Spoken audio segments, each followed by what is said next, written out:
Hi folks, this is the activity JH99 and it's a repeat of what I did in JH19, except that I would like to write the rules for the motion of the propeller and the block, or motion of the arm and the block, in two different functions, basically, two different rules. What I did in JH19, I put both of those commands in the same rule. But here I want to create two rules, one for propeller, one for the block, and do the problem that way. Okay, so let me also point out to you, let me go to this PowerPoint.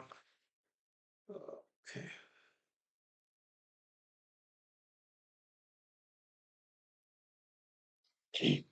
If you're my student in the course, obviously you get the hard copy of this. You can download the hard copy. Otherwise, I'm going to put this thing for people who are not in my class. And this is a situation. Let me see for a second. Okay. This is the one that we did. And what we like to do is the repeat of that, except that there are two rules. So basically, I have to go through what I already did for JH19 and take some of these out and put it in a different routine. And so eventually, I'm going to have one rule for the block, which has only the stuff related to the block in it. One rule for the arm, which is only the angle related to the arm. I'll call it arm rule. And then run it, and you should be getting, notice that you're going to have two rules here, arm rule and block rule. And needless to say that you better be getting the same curves that we did in JH19. All right, let's go ahead and do that. So I'm going to start with the part file. Sorry, product file. And immediately save this thing, file, say management, save as. I have a folder here, JH99, I'm going to put it there. This stuff is important for managing your work on the final exam or midterm, in your case, final exam. I'm going to insert the track, insert a new part in there, right click properties, track. There is the part name. There is no part name in Catia, it's part number. And there is the instance name. Okay, let's go make it. So I'm going to go make this on a convenient plane. On that vertical plane, I will sketch the track, which is just something like that. Exit. And we'll pad it. Why don't I make this thing, I don't know, maybe 10 inches. Okay, then all the way up there, insert a new part, insert a new part in there. I'll call this thing the block. Properties, here's the part name, block, and block. Okay, it's just a box. Double click on it. On that plane, on that same vertical plane, I will sketch another rectangle like that. Exit, pad it, that's fine. And then I'm going to make room for that propeller. I'll draw a circle here. Exit, and I can make a pocket just to make it look good. All right. And then finally, I'm going to make the arm or the propeller, basically. Insert new part. I'll call it the arm. Properties. Here's arm. There's the other one. So the instance name. I'm going to make it. So on that plane, we'll sketch.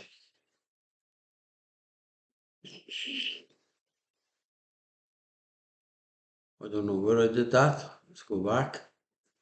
On that plane, I will sketch. Oh, maybe if I flip this thing, we're gonna see it. Okay, good. Now, I'll draw something that looks like a propeller. So,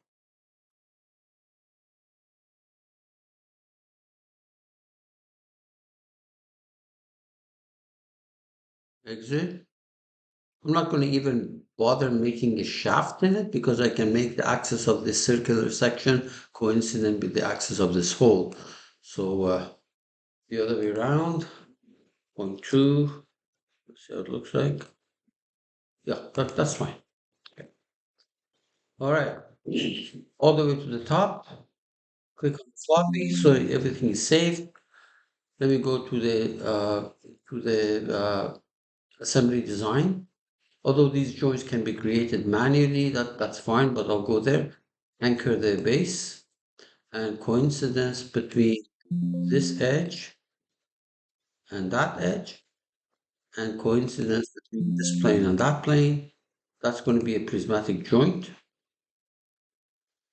Okay. And then coincidence between this axis and that axis and coincidence between this plane and, for example, the bottom plane or the top plane. You just have to flip the arrows if it doesn't look good. Okay, good. That's good. So we have created all these. This is what was also done in JH19. We repeated that. So let's go ahead and create our joints.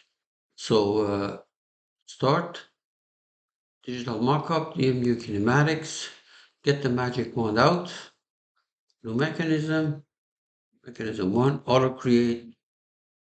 So you're going to have a revolute and a prismatic joint.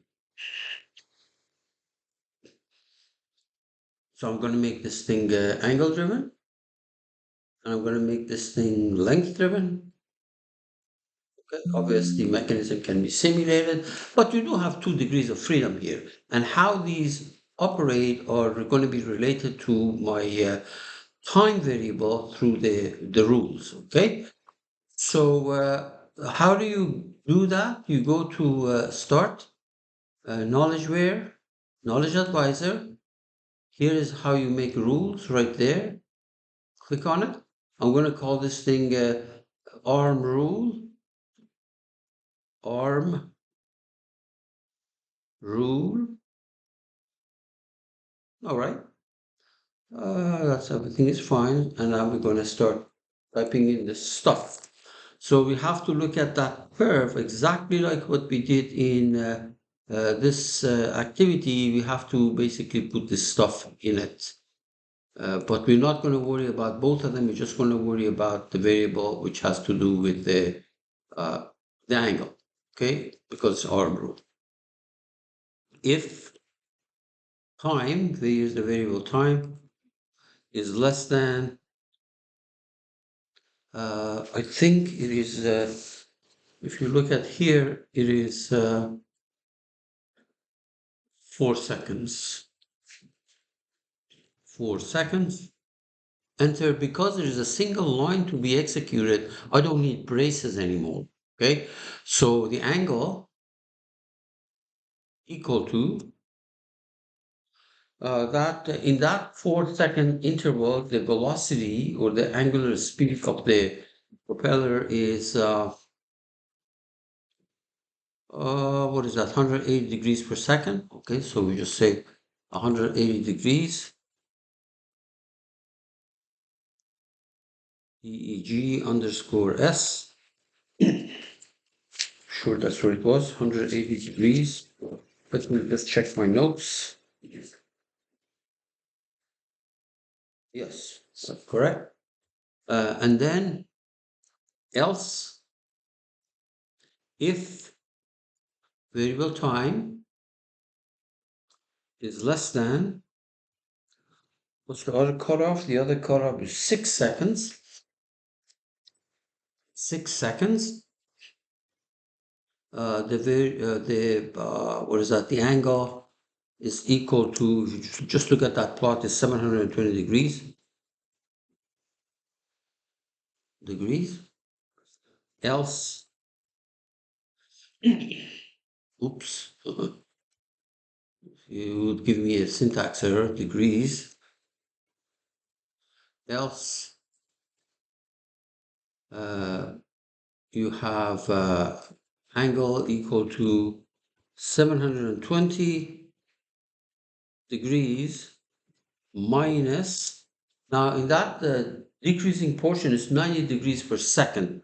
So what I'm referring to is here, 90 degrees per second.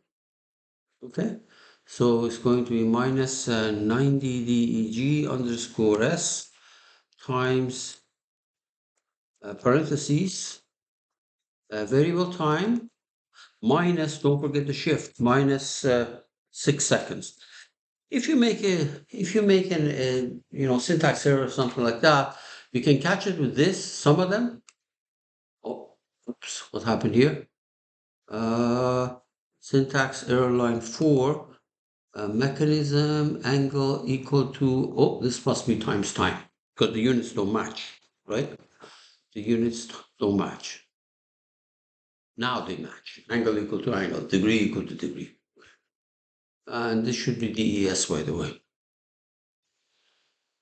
Oops, DEG, not DES. Okay, now let's check it now. That should be okay. No syntax error. And that's pretty much it. This is the rule for the arm, okay? And then we say okay, and do another one. I'm going to call this thing the block rule. Unfortunately, I don't see a cut and paste that you could have cut some of the stuff from the previous rule and then put it in here. Let's check it, for example. So this is fine, no problem. Say okay, say okay. There's nothing in it, I understand. But let's go here. Let's go there. Oops. Can I do a cut and paste here? See, it won't let me cut. It won't let me copy this thing. Otherwise, it would have made my job easier. So, sorry. Let's go make another rule. I think I closed that instead of saying, okay, knowledge advisor, another one, block rule. Then we say, okay. So more or less the same type of thing. If time, let me click on there so that we get only the stuff related to the mechanism. If time is less than 4 seconds, for s, the length is equal to, based on that drawing, the speed is 2 inch per second, 2 inch underscore s times time, okay? Else, if variable time is less than, what is that, 6 seconds. All right, if it's easier for you to read this thing, I'll put a space here. You don't need it, but anyway, I'll put it there. Length is equal to, that's going to stay stationary there, which is at 8 inches. 8 inches. Else length is equal to 8 inches minus the velocity is going to decrease. It's going to be at 2 inch per second, 2 inch underscore s times parentheses time. Don't forget the shift, time shift, minus 6s. Now I don't need braces or anything because it's a single line. So let's check for syntax. I don't see any syntax error. Say okay. So there are 2 rules here. Okay. So what we're going to do is go to simulation with laws. So let's go to DMU kinematics. There is simulation with laws. Activate sensor. Notice that there are 2 commands here. None of them are activated. So I click and click so that they're both activated. When I graph this thing, I better get these 2 graphs. Okay, so 10-second interval, okay, that's fine. And then let me move this thing out of the way so that you can see what happens. In the first 4 seconds, this is going to move, that's going to turn, and then for 2 seconds, it's going to sit in that location and then goes back. So let's try it. Oh, oh, oh, oh, goes the wrong way. No problem. Stop it, rewind, say okay. Let's go to our prismatic joint and click on that blue arrow. Now it goes in the right direction. So one more time, activate sensor. This is from before. Move out of the way. Good. 2 seconds is going to sit there. Yep. And then goes back. And the direction of rotation of that thing also changes. Yeah. And then if I say graph, then it should give me those two plots. If it doesn't, means that some of the formulas that I put down there were incorrect. It's not a syntax error, but would have been incorrect. Okay, that's exactly the same thing. Now, the rest of the problem is up to you. For example, if I say, all right, give me the velocity of this point as a function of time, then you know what to do. You go and create a speed acceleration sensor and then activate it, and then you can plot versus time. You can plot anything versus anything else as long as you request that information.